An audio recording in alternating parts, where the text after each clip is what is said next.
Hello dear student, currently we are discussing derivatives.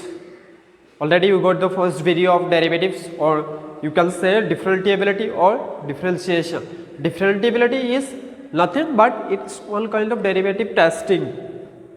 where we have to find LHD and RHD. So LHD and RHD is what we already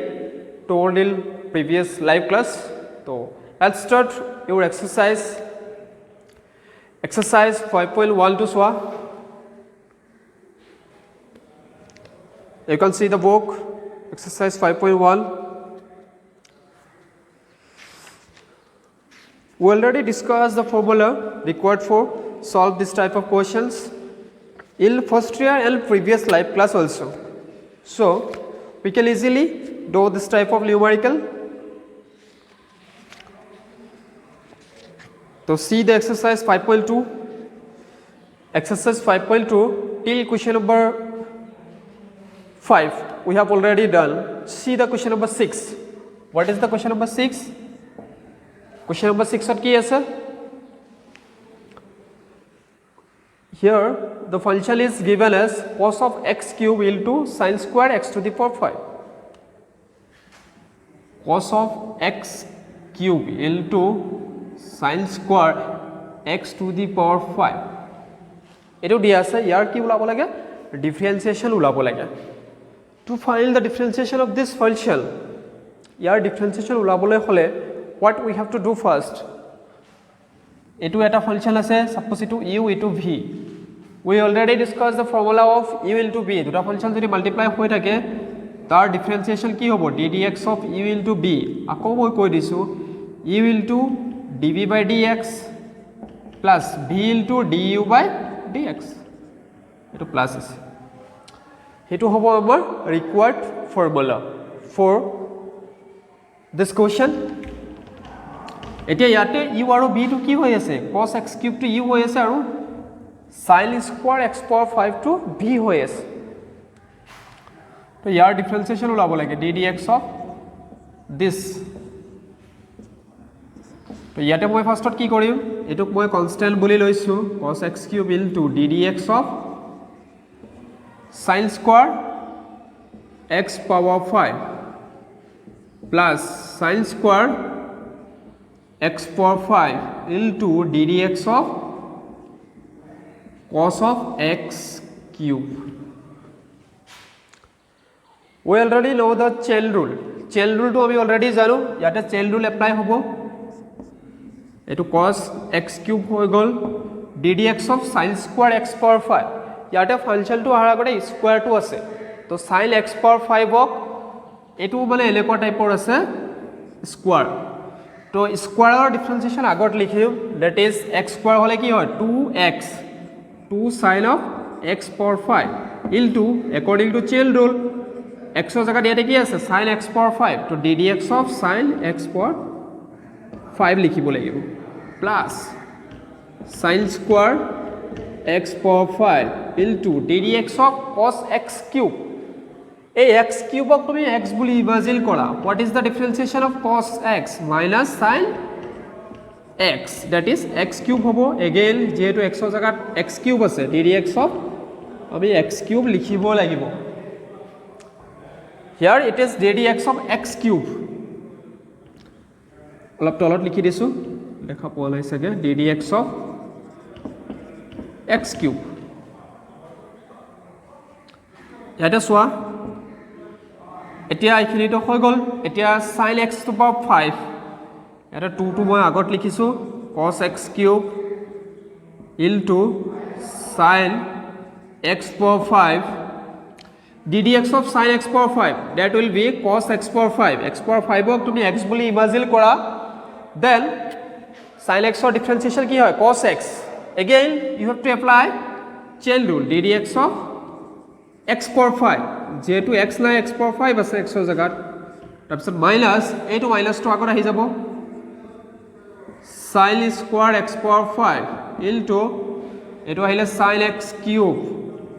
ddx of x cube টো কি হয় 3x square এখানে আমি পাই গলো 3x square again ইয়াতে x power 5 ৰ ডিফাৰেন্সিয়েশন কি হ'ব already we know the formula of differentiation of x to the power l x to the power l or কি আছিল differentiation ddx of x to the power l into x power l minus 1 এটো আছিল first ক্লাসতে discuss কৰা আছে তো এটো কি হৈ যাব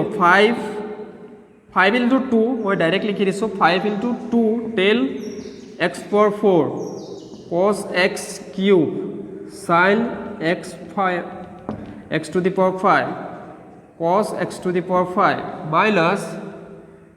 3x square sin square x power 5 into sin x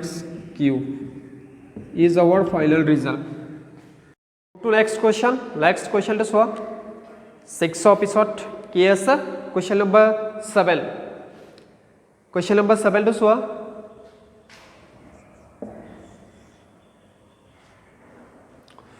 function is given as 2 root over cot x square 2 root over cot of x square यार की उलाब लगे डिफरेंशिएशन उलाब लगे ddx तो फार्स्टत की करिम याते 2 टू মই বাহিৰত লৈ আহিছো আৰু পিছত ddx of root over cot x square so 2 এতিয়া ফাৰ্স্টৰ এটো কি আছে cot x square to পিছত তাৰ আগতে root over টো আছে what was the differentiation of root over x ৰ ডেরিভেটিভ কি আছিল আমি ডাইরেক্টলি উলাই থৈ দিছিলো root over x কি হয় 1/2 root x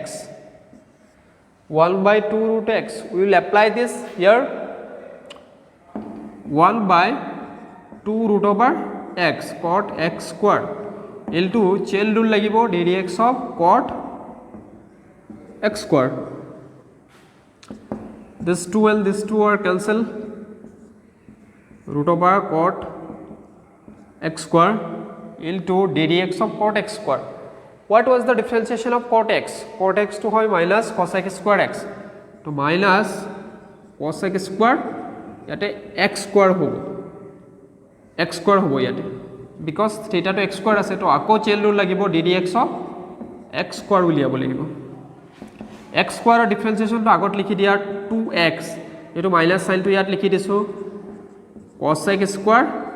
x square divided by root over cot x square तो result to tumi eleke rakhibo para bokot result to in terms of sin and cos di ase convert this in terms of sin and cos 1 by cos x to moi ki likhibo paru 1 by sin square x square root over cot x square to moi ki likhibo paru root over cos x square divided by root over sin x square tar pisot tumi sin cos to cancel kori tumi simplify kori lobo para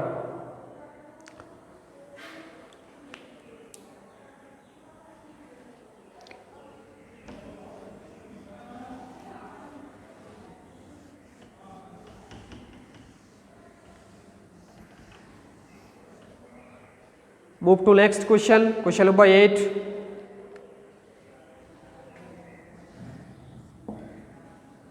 function to ki dia ase cos of root over x yar ki ulabo lage differentiation ulabo lage ddx of this cos of root over x what is the differentiation of cos x first it is minus sin of root over x again chain rule ddx of root over x minus sin of root over x ddx of root over x is 1/2 root x root over x or differentiation ki hoy 1/2 root x so your result is minus sin root over x divided by 2 root x is our final result the question number 9 to soa line to ki ase লাইনত আমাক কি কৰিব দিছে function fx = modulus of x - 1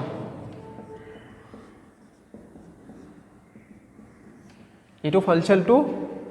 কি check কৰিব দিছে whether show that or prove that this function comma x belongs to R দিয়া আছিল is not differentiable at x = 1 তো এটো ফাংশনটো এলেকা ডিফাইন কৰা আছে modulus of x - 1 modulus x হলে কি হয় minus x when x less than 0 and plus x when x greater than equal to 0. First মই plus x লৈছো ইয়াতে x minus 1 হ'ব when x greater than equal to কি হ'ব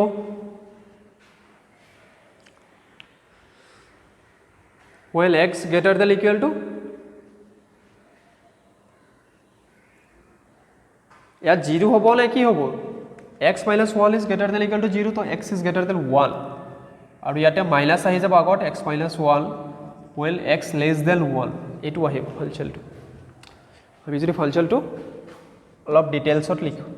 এটো হল fx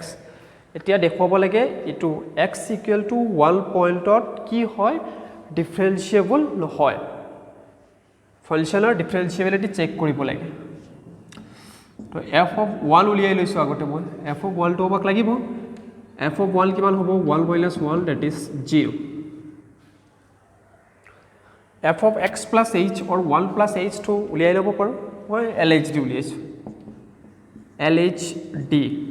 left hand derivative আগতে lhl লিখিছিলো এতিয়া আমি lhd বুলি লিখিব লাগে lhd এটো f dash 1 limit কি হ'ব h tends to 1 negative আগতে h tends to 0 negative দিছোগে এতিয়া তুমি ফৰ্মুলাটো লিখিব পাৰা h tends to 0 f of x plus h that is 1 plus h minus f of x f of 1 by h ইয়াতে 0 negative যদি lhd আহে নরমাল যেটো আমাৰ ফাংচনৰ ডেফিনেশন আছিল নরমালি কি আছিল f dash x equal to কি আছিল আকৌ বলত কৰাই দিছো first class limit h tends to 0 f of x plus h minus f of x divided by h এটো আছিল ইয়াতে lhd rhd কনসেপ্টটো আছিল lhd হলে 0 নেগেটিভ হ'ব আৰু rhd হলে 0 পজিটিভ হ'ব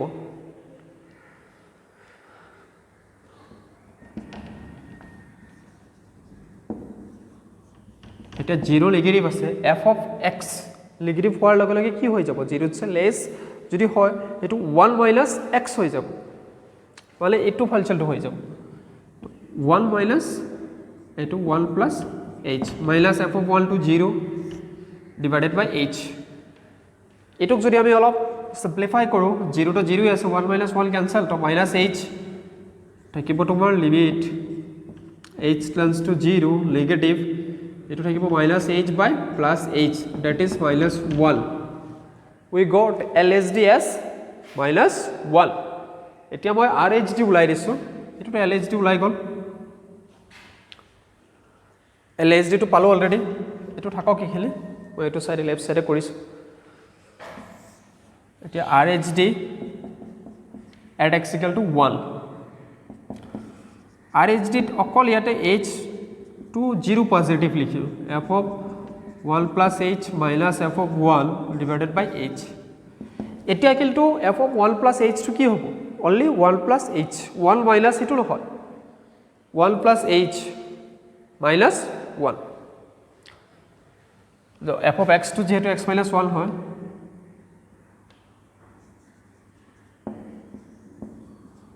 এটো হ'বগে 1 plus h minus 1 1 minus 2 নহয় f of 1 to 0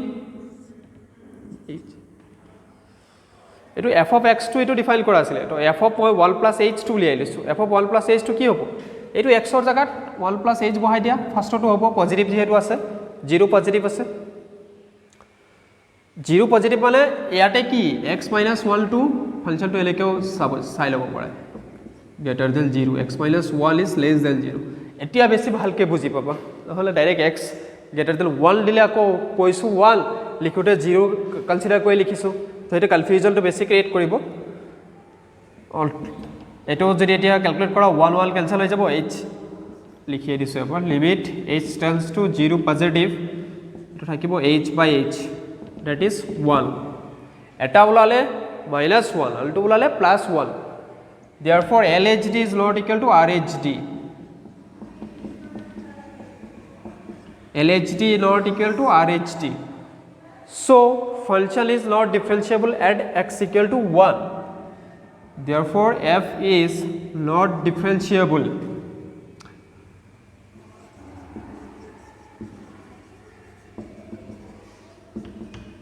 at x equal to 1 এটো হৈ গল যেটো আমাক দেখুৱাব দিছিলে সিমিলাৰলি তোমালোকে কোৱেশ্চন নম্বৰ 10 টু লিজে ট্ৰাই কৰিবা লোৱাইলে তো বৈ আছুয়ে 10 ৰ আকৌ কি আছে গ্ৰেটেষ্ট ইন্টিজাৰ ফাংচন আছে এটো দেখুৱাব দিছে এটো x equal to 1 আৰু x equal to 2 কি হয় ডিফাৰেন্সিয়েবল নহয় বুলি দেখুৱাব দিছে